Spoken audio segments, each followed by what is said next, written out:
Good afternoon, everyone. Welcome to the Twin City Model Railroad Museum.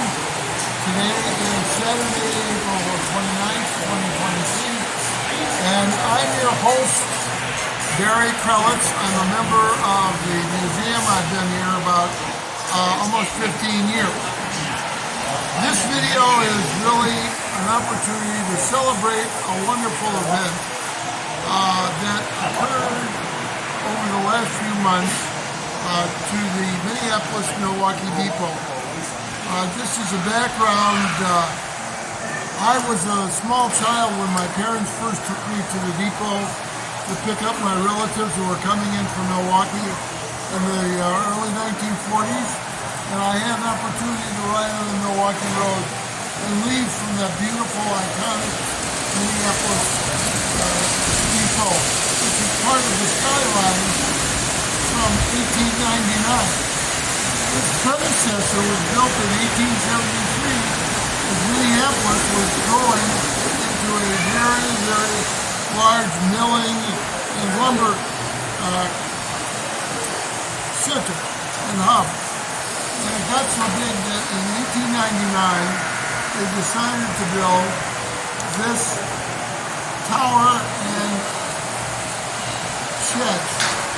At its peak, the Minneapolis-Milwaukee Railroad Depot handled 29 trains a day.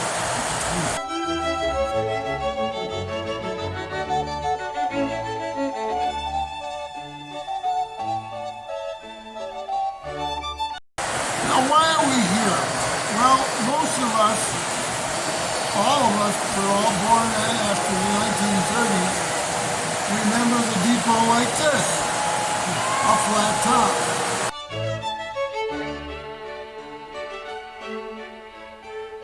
Why is it a flat top? Because in 1941, after years of being beaten up with storms and the wood underpinning the copper top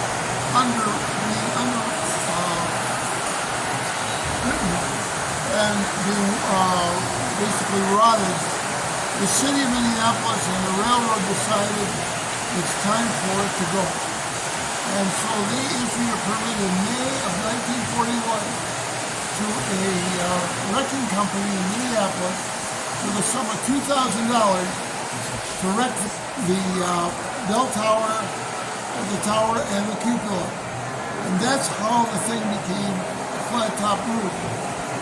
Now, the history, of course, of the depot is that it operated up until the time Amtrak took over in 1971, at which time the depot closed as a depot and all the people left. And beyond that time, it went through a series of iterations as an office building, and then it was vacant for a number of years, and my sons and I had some involvement with it because we owned the property across the street, but that's another story. In any event, in 1978, to save the building, which was really they were looking to demolish it, it went on the National Registry of Historic Sites. And then it ultimately was sold to the CSM Corporation, who has remodeled it and refurbished it, has 2 hotels, a skating rink, and an event center. So it's thriving, but not as a depot.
Museum.